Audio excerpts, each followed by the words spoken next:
Good morning everyone, this is Charalambos Pissouros, Senior Analyst at IronFX, bringing you the morning comment for the 10th of March. Will the US jobs report seal the deal for a March hike? Today the main event will be the release of the US employment report for February. Non-farm payrolls are expected to have risen by 190k, but following the robust ADP report for the month and the unusually low initial jobless claims, we see the risks surrounding the NFP forecast as skewed to the upside. The unemployment rate is expected to have ticked down, while average hourly earnings are forecast to have accelerated. This would be a sign that the softness in January's earnings was just an outlier, and coming on top of a robust NFP number, it may seal the deal for a March rate hike. The probability for a hike next week currently rests at 90% according to the Fed Fund futures. In case the employment data are as strong as anticipated or even better, that percentage could surge even further and thereby bring the dollar under renewed buying interest. Now back to Europe, the ECB kept its stimulus program unchanged yesterday, as was widely anticipated. In the accompanying statement, the bank maintained its dovish forward guidance, but the press conference had a more hawkish tilt.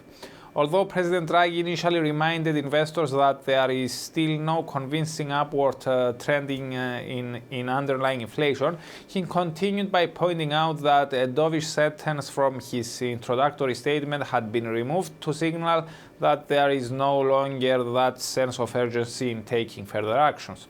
Perhaps in an even more optimistic twist, the president said that the TLTRO loans are about to expire and that there has been absolutely no discussion about having another round.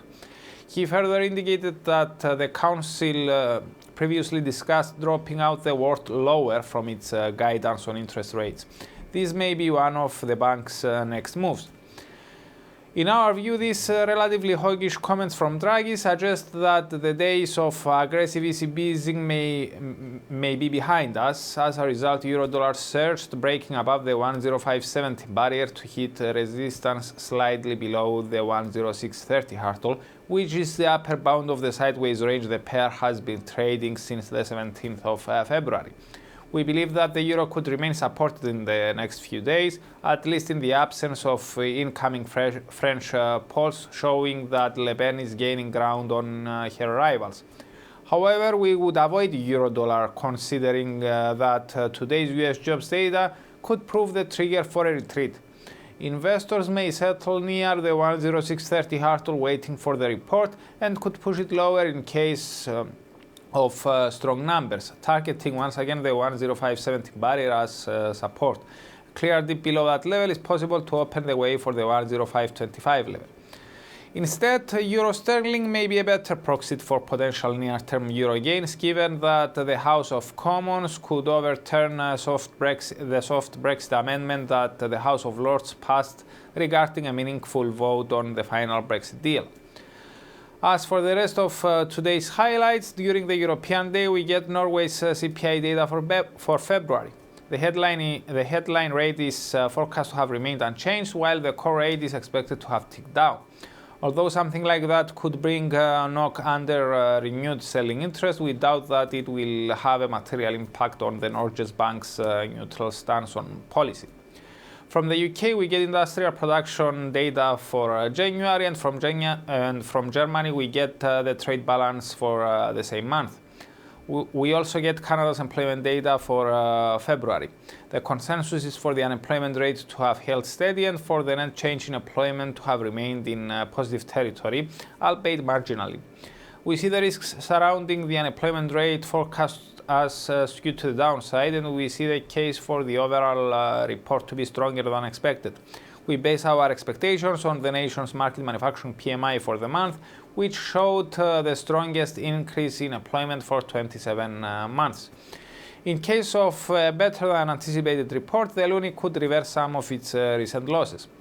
Considering that the US and Canadian data are released at the same time, even in case the Canadian data notably beat expectations and dollar cut declines, we would expect any such reaction to remain short-lived.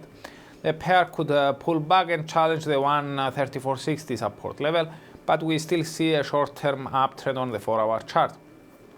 As such, we expect such a retreat to encourage the bulls to initiate new positions, and if they prove strong enough to overcome the 135.30 level, they may target the key obstacle of 136. Our view of further near-term advances in this pair is also supported by the combination of a hawkish Fed and dovish Bank of Canada and the latest slide in oil prices. As for the bigger picture though, we prefer to wait for a clear close above 136, a zone which was proven a strong resistance back in November and December, before we get confident on the resumption of the prevailing longer-term uptrend. For more information, please read the full comment on IronFX.com or download our app and get all the information you need to trade. Also, you can follow us on Twitter, like us on Facebook, subscribe to our YouTube channel, or circle us on Google Plus to get more trading ideas. This is Charalambos Pissouros, Senior Analyst at IronFX, wishing you solid trading.